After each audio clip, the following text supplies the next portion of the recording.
Hi, I'm James Shillinglaw, and I'm here with Philippos Venetopoulos, who is the relatively new CEO of Variety Cruises. And you're going to find out that Variety Cruises, which is a Greek-based small ship cruise line, goes all over the Mediterranean and a lot of other places. We're going to talk about that. Is very much a family affair. And Philippos is a relatively new CEO, following in the footsteps of his grandfather and his father. And you're going to find out all about Variety Cruises and what it's doing as we emerge from the pandemic on Insider Travel Report.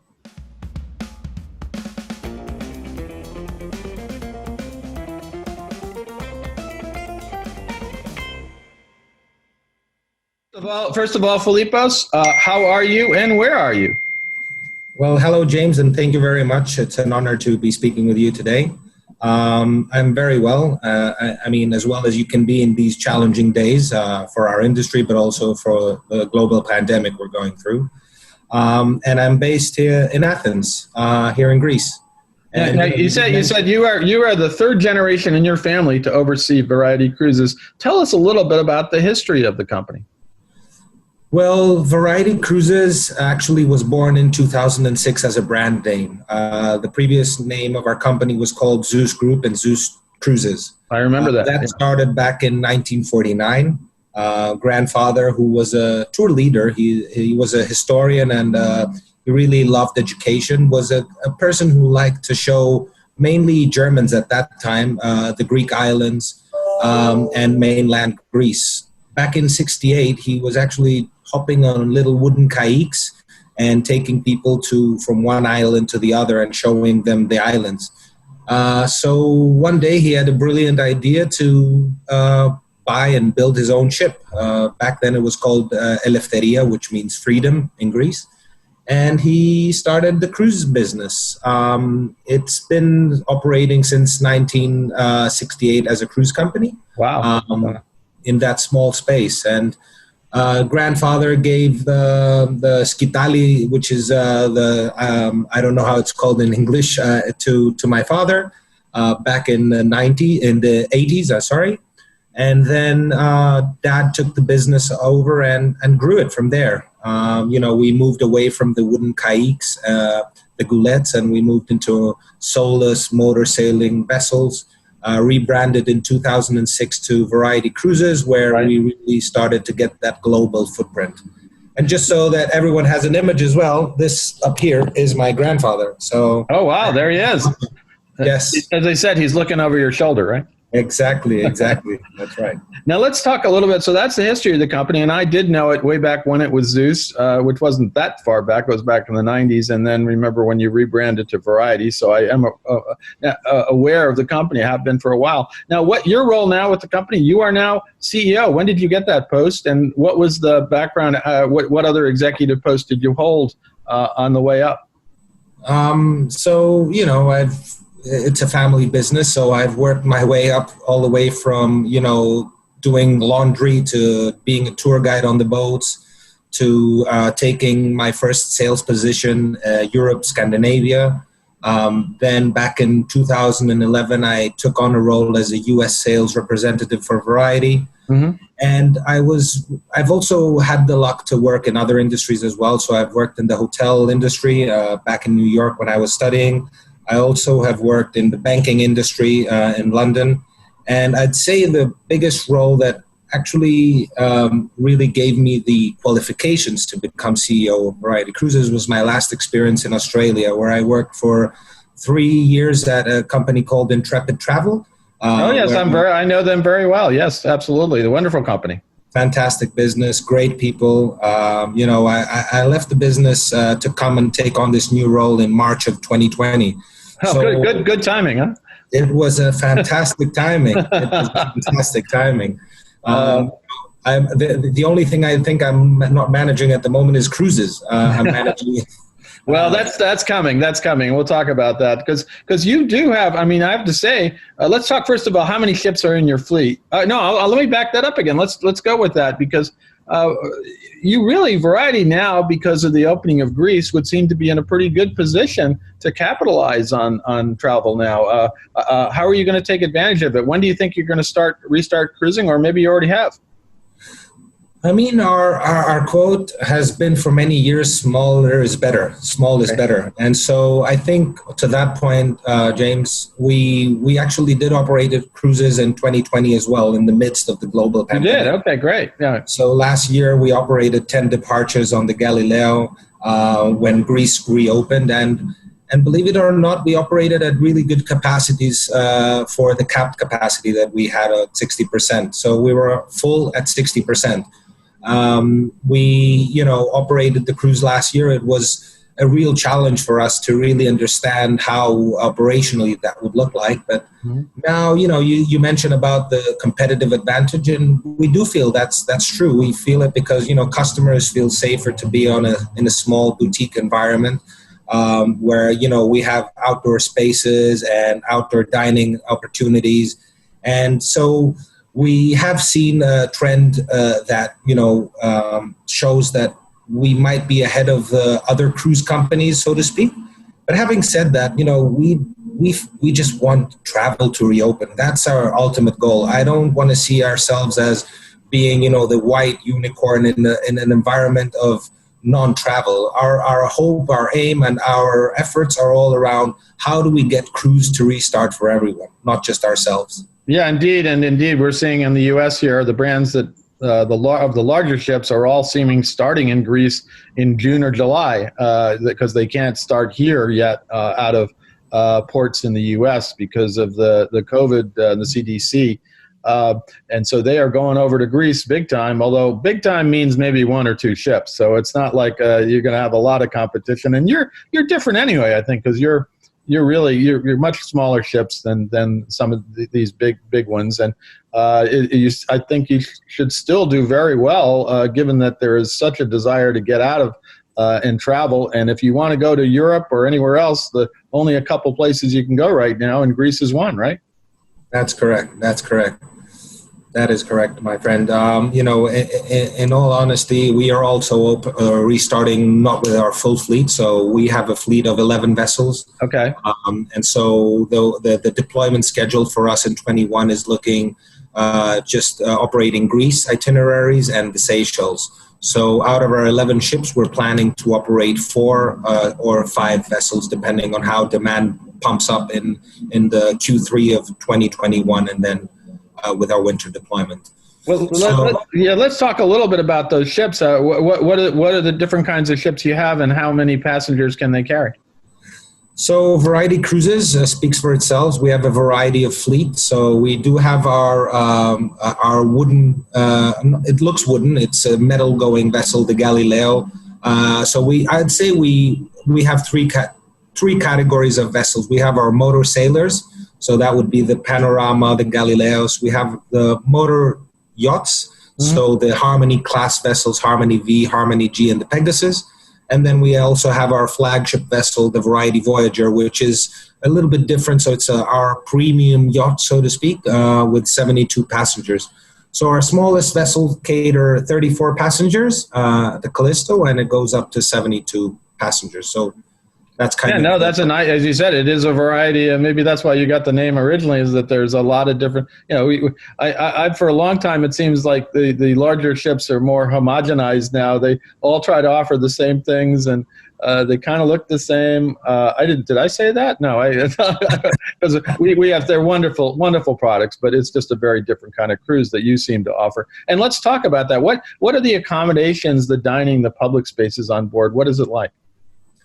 So I guess if you haven't been on a small ship, and I'm not talking to you about yourself, I'm talking to an average customer, so to speak, it's like a small boutique hotel. You'll get a spacious cabin anywhere from, we'll do it in feet here, 120 square feet up to 250 square feet cabin with your own bathroom, your mini safe, your flat screen TVs, Wi-Fi options there as well.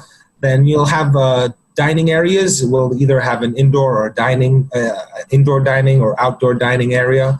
Most probably you will be sitting outside and enjoying the views, and why not have a quick jump as well, where you're having an octopus if you're in Greece, or a pad thai if you're in Thailand. Right. And for every 3 customers, we do have 1 staff member catering for the needs. So we do have a very good average customer to staff ratio there. We don't have a swimming pool on board our ships, but we do have a very big swimming pool called the Sea. So we'll try and stop, 3 to 4 times per itinerary. We'll drop the ladder out. You'll get your mask, your kayaks, your stand-up paddles, and you can enjoy either on the sun deck, or sometimes, you might ask your captain to take you on the tender and take you on a private beach with your partner. Right. So it's a very relaxed environment. It's it's still an adventurous environment. And the amenities on board the ship, as I said, are what you would find on a boutique hotel. The dining and the food, we usually have half board, which means we'll have breakfast and either lunch or dinner on board the ship. Right. That's being done very purposefully in order for the customers to really enjoy the local cuisine as well. Of course, and it's wonderful cuisine. You're in Greece. Correct. So we encourage our customers to go and enjoy a local taverna or a souvlaki, and we'll give them tips about the destinations as well. The food you'll find on board the ship will be fresh ingredients from the markets we're cruising in. So again, we'll locally source the food, and we'll be preparing mostly local cuisine. But obviously, there are other options if the guest is a vegetarian or a pescatarian, and we'll work around that.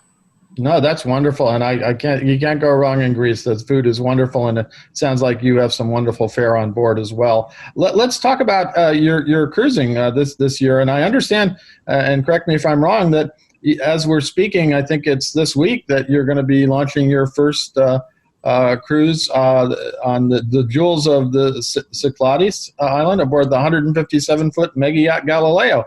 Tell us a little bit about that cruise and where it goes.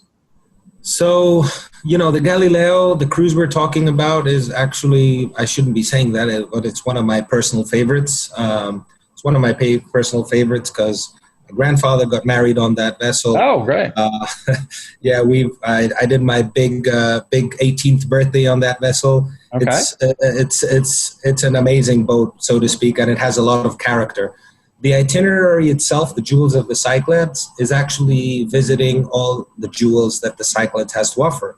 We do get to go, to the known islands like Mykonos and Santorini. Sure. But then what you'll do is you'll visit an island called Folegandros, which people haven't heard of it. But, here's a tip for you guys. That's secret Santorini. Folegandros was actually part of Santorini itself. The volcano erupted, created all these little islands. And right. Folegandros is an island with 250 inhabitants. And there's one taxi there. And so it's a really wonderful and authentic experience in itself. Then, you'll get the chance to go to an island called Milos, where it's white shed rocks that actually are the thing you write on the whiteboard as well. So that's really I got lost in Milos because I was blinded by all the white buildings. So yeah, makes sense. And so we're really excited to start our cruises. It's actually really emotional for us to see the boats, restart our crew and our staff and the office. Everyone's getting really pumped up because we are in a fun industry. We like to see people smile. We like to educate travelers. We like to show people our home country, Greece. And we're really happy and emotional to start. Yeah, I understand you also have another cruise. It's your first ever called Unexplored Greek Islands itinerary, part of what you're calling your limited collection voyages. Tell us a little bit about that itinerary. I mean, there's so many Greek islands and destinations that I'm sure we all know the big ones, but obviously your ships can go to a lot smaller ones, right? That's correct. So Unexplored Greece kicked off in one of our COVID meetings. We were sitting and looking at our sales numbers and our figures and saying, how can we really, what are customers looking at today? What are people wanting to do? And we said to ourselves, and we said, why not visit islands that actually no one goes to? Right. And so the goal around Unexplored Greece is for someone who doesn't want to want to go to an island where there might be a little bit more tourism and wants to feel a little bit safer away from the crowds. And also at the same time, we're also targeting our past guest customers. So people who travel, we have 11,000 customers a year traveling with us, and they've been, to the known islands. And Sure. actually, we've seen tremendous demand for those departures. We launched 2 departures, if I'm not mistaken, and we're already considering a 3rd and a 4th departure just to cater the demand on those. So, yeah, it's COVID has its, brings new ideas and new opportunities. No, there are some positives coming out of COVID. It's hard to find them, but as we emerge, people are finding new ways to explore the world and new products as part of what they offer. So now you said to me that you're really going to focus on Greece, and the other one would be Seychelles this year, right? Tell us a little bit about Seychelles and what you offer there. So in the Seychelles, we've been operating 8 years there, and it's year-round cruises, so all 365 days a year. The Seychelles is truly a wonderful destination. I've had the luck to be there a few times. We're there on the Pegasus, which is our catamaran motor sailor vessel. Right. 21 cabins, again, all main deck and upper deck cabins. So you get to really feel the destination. Every day you open up your window and you're in a different island. We start off in the main island of Mahe, and we visit all islands there, Pralan, La Digue. And what is there to do in the Seychelles? I'll tell you what there is to do. There's a lot of swimming. Sure. There's a lot of nature and bird watching and underwater sea life. There's some sort of historical aspect to it, but not obviously as much as a place like Greece or other places like Italy that we travel around the world. But Seychelles is now 92% vaccinated country, so it's the most vaccinated country worldwide. And so it's a very conscious decision of ours to operate in a destination where it's safe for travelers to go. And it's also open for travel because Seychelles does rely on tourism as its income. And so that's another reason where. Well, it's great. It's great that you're going there. And I think that leads into another point. And I know this year you're going to focus on those. But when I looked at your itineraries and things you offer, I was astounded at all the places you actually go to around the world, and I assume that you're going to try to restart all of those in 2022. But I mean, you're going to as far as French Polynesia, the Suez Canal, Egypt, Israel, Jordan, Oman, Dubai, West Africa, Costa Rica, Panama, Sicily, and Malta. I mean, boy, you get around. You're kind of like a world cruise on your own, right? That's right. I mean, we do have a global footprint, and I think that is our core competency when talking small ship industry. We go to travel trades and present our boats and programs, and you really get the travel agents and the tour operators to really get hooked by your product because you can offer all these variety of destinations and variety of ships and options for our customers. We were a Greek company. We used to cruise only in Greece. We had up 7 ships cruising only in Greece. And as of 2006, when we became Variety Cruises, as I mentioned earlier, we started that global footprint. Now we're in 16 countries and 5 continents around the world. 2021 will be, 2 countries and 2 continents, but at the same time, we will be going back to those destinations in 2022. The decision there obviously had to do with travel restrictions and where to operate, where our customers going to go. And so Greece did a magnificent job in 2020 with its campaign around reopening. We've done really good with our vaccinations and tourism as well in Greece is one of the key, GDP providers for us. And so we are keen to get it going. New destinations, you mentioned Tahiti. We're really excited to launch our Tahiti program. And it's actually one of the programs that we've seen most demand pop up from the US. We've seen very good requests coming in for 2022. And we are excited to get that going. That's our newest destination that we are looking at. And there's some new stuff coming up, which we're going to be announcing for 2023. Okay. But, that's to come up. let's keep it for another interview. No, it's amazing. I think that's one of the secrets. People think, I know when I used to think of Zeus and Variety, it was always, oh, that's that small ship Greek operator. And then I looked at your itinerary and said, wait a minute here, you're going all over the place. And that's a big reveal for, I think, a lot of our Travel Advisor viewers who may think of you in the same vein, that you're small ship Greece, small ship Med, but you're going to Tahiti. So, this is the kind of thing that I think that for those of you seeing us today, remember, Variety does go to a lot of different places, not just Greek and Med. They're great, and that's your specialty. But you go to wonderful places all around the world, right? That's right. Yeah, that's right, James. I mean, I'm as I said, I started in this role of CEO, and I also felt we're a Greek company, and now I see at all these wonderful destinations we go to. We're looking at new vessels as well at the moment. The market right now is, in every crisis, there's an opportunity. So we're looking at just to give you a little bit of a hint, we're looking at the poles. Wow. How can we enter that space? We're looking at regions like the Galapagos. We did talk a little bit earlier about Alaska and that destination, and U.S. flagship. So we're up on the rise as well in the expansion side, but we want to grow sustainably, and we want to grow very consciously and very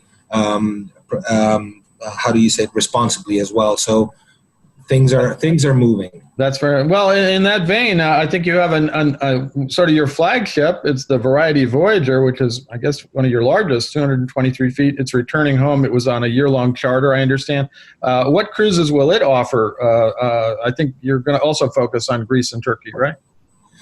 So for 21, the Voyager, it will be operating our Greece itinerary as well, with one and two stops in Turkey, Bodrum. That's, it is our flagship. It's our flagship because it's the latest vessel we actually got to build and operate ourselves. One of the things that's another thing travel advisors and people don't really know about Variety is we are a 360 degrees vertically integrated business. What does that mean? It means we design the vessel ourselves, we build the vessel ourselves, we operate them, and then we distribute the vessels. Our distribution mechanism is either through charters or through our FIT scheduled itineraries. Right. And so the Voyagers is planned to actually operate in Greece for 21, but then we're looking for Qatar in 2022 and Dubai and UAE. That'll be different. That sounds wonderful. Now let's talk a little bit about what is a typical day for guests on board one of your ships? What do guests experience when I get up in the morning and when I go to sleep? So it really depends on what you want to achieve from the trip. So most of the times I've had the luck to be on board the trips, and sometimes I sleep in and wake up late. But a typical day of our travelers would be, they'll wake up in the morning, have breakfast, always in a different destination. So every morning you'll have a new scenery that you're looking at. Breakfast will be, an American buffet style breakfast with all the typical things you'd find, plus some local ingredients as well there. And then you'll just get to jump off the ship and have a swim stop in the morning. So up until, maybe noontime, when it's lunchtime, you'll be at a secluded beach or bay, and you'll be able to swim and enjoy the destination there. And then at noon, the captain will, put the anchors up, and we'll sail into a small port or a small marina where we'll get to embark the ship. So, for example, I'll take Santorini as an example because I'm really proud of that for a Variety. It's most of the vessels, if you've been to Santorini, there's tenders that take you in and out, whereas we just put our ladder out in the marina, and the customers can board on and off at any time.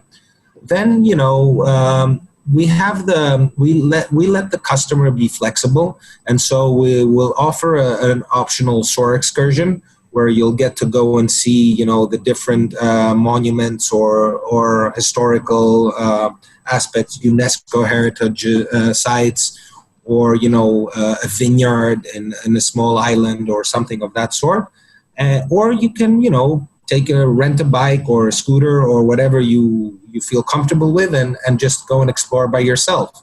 And so that's when it will probably be a dinner that you will get to explore by yourself in the tavernas, as I said earlier. So sometimes you'll stay later, right, at an island, right? That's correct. So depending on the life the island has to offer, we might stay, in Mykonos, we do stay until 5 a.m. in the morning. If there's someone who wants to go and enjoy the night scenery of Mykonos, they can do that. Well, if I get back at 5 a.m. or that's the day that I don't think I'm getting back. So that's another story. It means I've had a late night and I might not get home. So, but it's great that you're out that late. I have been to Mykonos on a late night, and it's a town that you have to stay in a while. And there are other places like that. I think Kos is another one where there's some nightlife and action, and it's great to go that you get them out, your guests out there to experience the island in the evening, right? That's right. And I have to tell you a few stories that we can lash on these islands and customers of ours who've had a long and fun night. Well, that's it. You got. That's part of the reason to go to Greece. But let's talk a little bit about those guests. What guests do you think would be happiest on board your ships? What is kind of your target market, age, income, travel experience, that kind of thing? It's interesting. I've been on so many cruises, and the one thing that I can tell you is in common, because I don't like to put them in a basket of, right, he's a 67-year-old American, which is our majority of our customer. But at the same time, it's like-minded travelers. So even if you get a 25-year-old who's booked that trip, he will be sitting at a table with the 65 American I was telling earlier, and they'll have conversations to share, because a person who actually, goes and books those kind of trips has some sort of psycho demographic, so to speak, right, what they're looking for in life. But, if we have to put labels as to the origin and the age group, I'd say American is the majority of our customers, Americans. We have probably around 60% are Americans. Then we'll have UK and Australian customers following after that. We do have also German customers as well that do get on board of our ships. Our average age is 67, as I mentioned earlier. Right. And we have 60% female travelers and 40% male travelers. It is a trip that a lot of solo customers book. Okay. And we also do get a lot of honeymooners and anniversary clients that want to board the ship. Well, it's kind of like your own private yacht. You're going around the Greek Isles. You can't beat that for a honeymoon. That's correct. And so, we are now re-strategizing and saying, how do we get to actually communicate to younger travelers that it is an experience that they'll have fun as well? Because, I think when you go out and have a chat to someone and say cruise, the first thing they think of is a big boat. They think of, either a party, family, big boat, older demographic, so to speak. Whereas in reality, I'm 35 years old, and I've had a few friends of ours travel because of the connection they have with me, and they come back and they're staggered by how and what of an experience it was for them. So they're happy with it too. That's right. And so we are trying to now shift our demographic a little bit to 35 to 50-year-old travelers, and highlighting those aspects that really bring that adventure aspect with kayaks and, the activities we have, and zip linings in Costa Rica activities, and so attract a newer demographic. No, that's absolutely. You don't want a lot of old guys like me all the time. You want that young. Although I guess I would say I have a little bit more adventurous spirit than some people my age. But as I said, it's a psychographic of the travelers. And it makes I'll tell you an interesting story. At some point, we actually we put out a video of. We were looking to hire a model actor on board one of the videos, and we got a 67-year-old American, to come. And the customers, when we asked for feedback on the video, they came back to us and said, "Oh, this guy is old. Who's that guy?" And so where I'm trying to get with that is we do have young spirited travelers that come on board our trips. And, you get to see, I'm amazed sometimes when I see, 85-year-old passengers with, their stick jumping on the tenders like they're 25, Well, young at heart, as they said, and they got that adventurous spirit. More power to them, right? Correct. Now let's talk a little bit about how Variety has sort of adapted to this new pandemic age and hopefully post-pandemic age. Obviously, you've had to put in COVID protocols in place. What sort of things have you done? As I said earlier, James, we operated in 2020 as well. It was a year where we operated and we didn't have a lot of answers, and we were kind of, we were once again pioneers in the cruising industry, and we took a risk. I couldn't sleep at night thinking of what would happen if, which thankfully and not just thankfully, based on the work our operations team did, we managed the situation excellently with no COVID cases, which are the typical mask wearing and all of that. But we actually do go a step above and beyond what is required. And so, once you're about to enter the ship, you will be required to be vaccinated or have had a 72-hour PCR test, regardless of what Greece has required you to do, or Seychelles. So prior to boarding, that's required by our guests. We will be having rapid tests prior to boarding as well. There will be a thermometer check, thermo check, and also an oxygen check where they put on your finger to check your oxygen as well. Yeah. And then on board the experience, we have actually bought and partnered with Pure Space, which is an air purifying company on top of all the air filters that we are changing on a required basis. Lunch, you get to the safety distances, masks in outdoor spaces, smaller group travel on board. We have up to 12 customers will go on an ashore excursion, so not more people. We will on lunch. We will be, the buffet will be served by our staff. You won't be able to go and actually get it yourself. So we get that safety aspect there as well. Your rooms are being purified twice a day, once in the morning and once before evening, just to make sure that all of that is also followed. And we will be, our crew will be vaccinated. And actually, this week we're getting all of our crew vaccinated, so we will get our staffs to be as well safe for the travelers that will be coming. Mm-hmm. And then we'll also be doing some PCR tests to our crew just to ensure that they are on a weekly basis. Yeah, well, it's funny now they say that even with vaccinated, you can still communicate the virus potentially. So, and actually, that leads to another question: are you are at this point you're not requiring guests to be vaccinated, or are you? No, we're not requiring guests. If you're vaccinated, we still require a PCR test, and so. It's not. You don't have to be vaccinated to be on board of our trips, but it's optional. There definitely, in fact, some of the ships that are going to be going out of Greece, they're requiring vaccinations, and that's led to a lot of back and forth. And of course, if you have the little card like I do, it's like this is it. This is going to disintegrate, in about a few months. So I don't know what we're going to do about that. Let me talk about something else here. With you do have a nonprofit Variety Cares Foundation that kind of ties together all your like-minded world travelers. How does Variety seek to make an impact on the places it visits with this foundation? So the whole Variety Cares is interesting, and we started it when I started on the company here. And why am I saying it's interesting? It's because we have been doing philanthropy and community-based activities and supporting local communities since 1949, when my grandfather started the business, where he was saying, UNESCO heritage sites are where I want us to take our travelers. And so after my experience at Intrepid, where, as I said, wonderful people, excellent business, I saw the Intrepid Foundation and what it was actually doing. It was a separate entity from Intrepid. Sure, but I know them well. We've covered them, and they do amazing work around the world. Exactly. So I was very lucky to be working with Daryl Wade and Jeff Manch and James, the CEO there.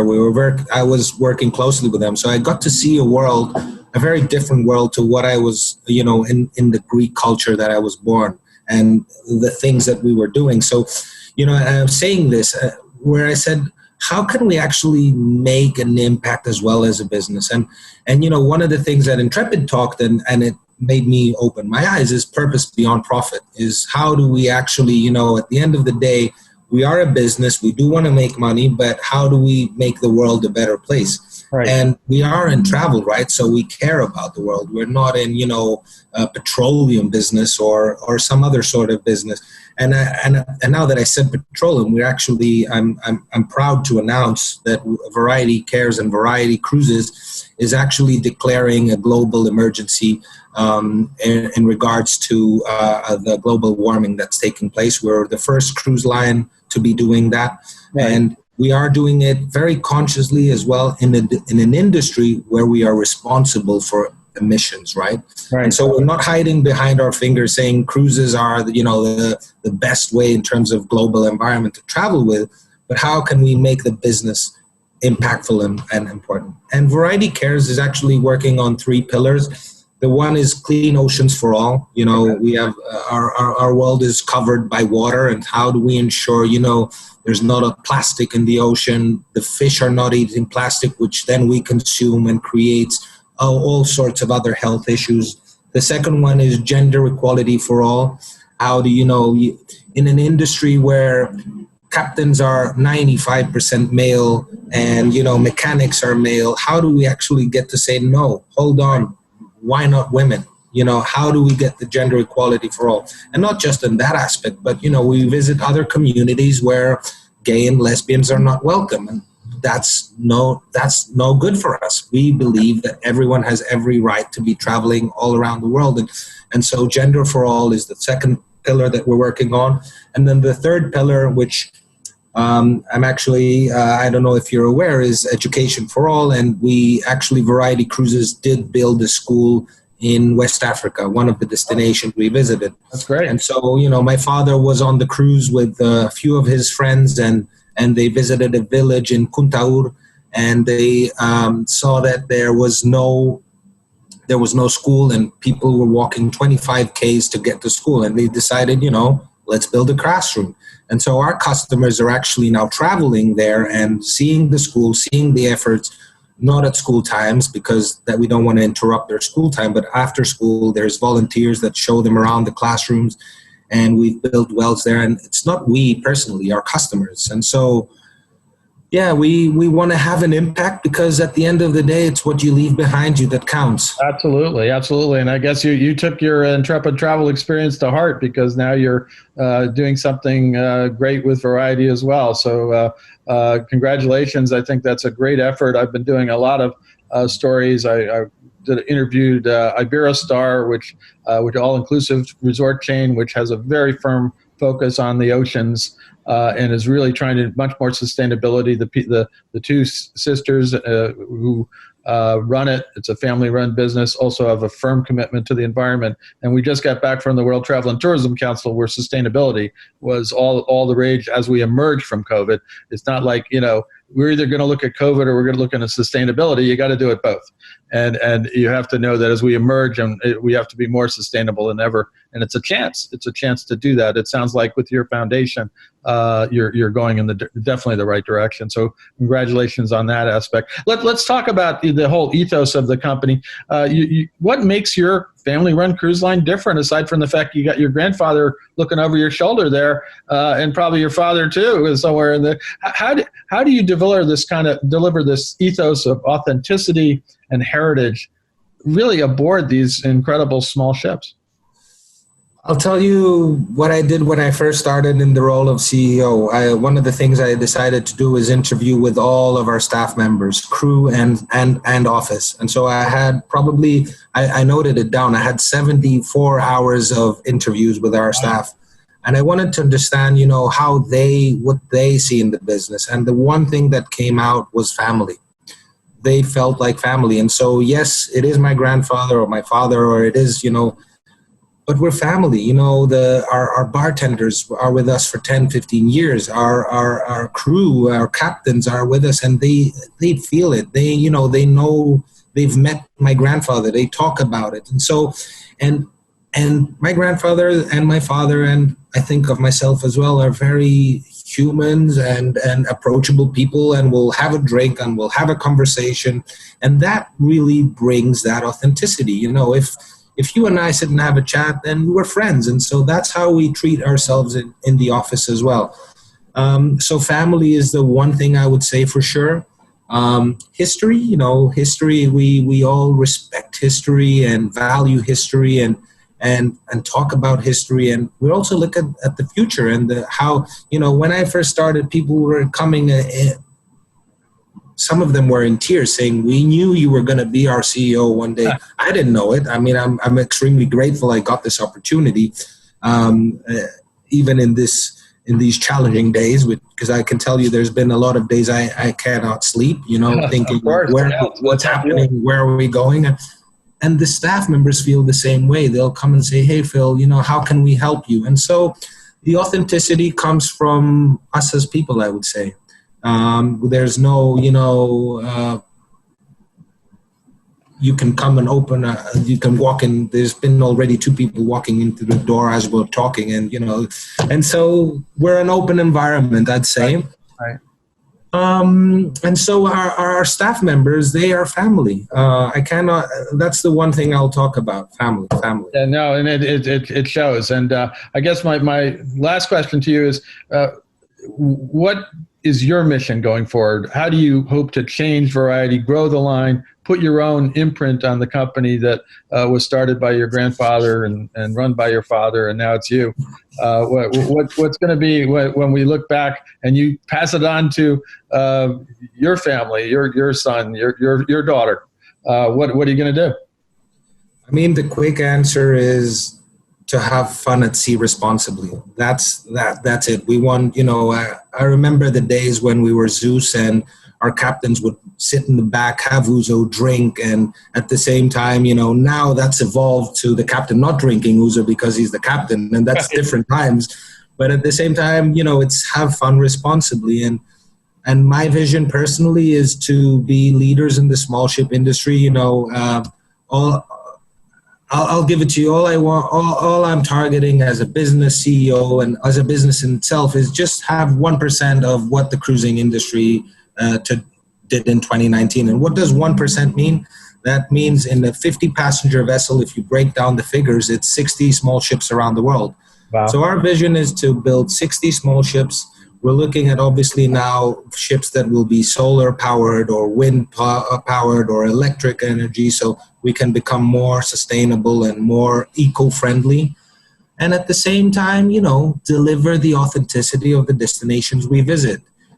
You're in Costa Rica. We want to have Costa Rican staff members. We want to have, Costa Rican food and delivering the real Costa Rica. And the same applies for Thailand and Malaysia. And so, and Greece obviously is what we do best. And we just want to take that model and replicate it worldwide as we have done over the last 20 years. No, that's I think you're well on your way. And listen, I want to thank you for spending all this time with us. It's been fascinating, Filipos. Is there anything else you want to tell our 85,000 travel advisors out there in the U.S. about what they might need to know to sell Variety Cruises? Although you've mentioned a lot of things during this that I think they can key on with their customers who are interested in this kind of wonderful small ship experience. The one thing I'll say is we are open for business, so come and join our ships. The second and most important for travel advisors, which I think is a big success of our team, is we are online. You can book us online. That hasn't been the case over the past years, where there was a lot of email conversations back and forth. Now you can just put your credit card if you're a customer, or log in back office as a travel agent and book your cabin straight away. So that's really giving us the distribution. And last but not least, travel responsibly. Wear your masks, get vaccinated, and we look forward to welcoming you on board our ships. Now, where can travel advisors go to get more information about Variety Cruises? I assume your it's on our webpage. There's a Variety Trade panel page that they can click and register and get all their codes to start booking online and getting also earning points. So we have a star system where if you book 10 passengers with us, you get to travel or you get to sell that passenger and get extra income.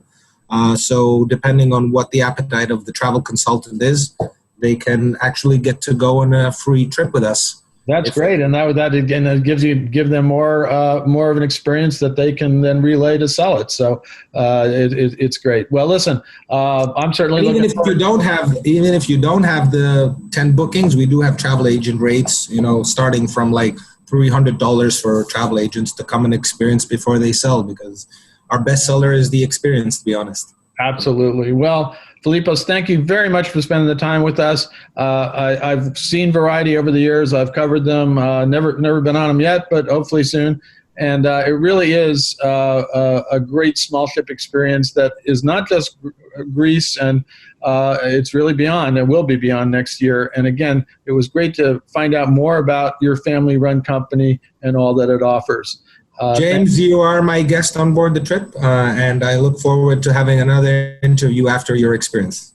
Yeah, or at least you come on and we'll have some ouzo in the back because you're not driving. For sure, I'm on there. For sure. I'm James Shillinglaw, and this is Insider Travel Report.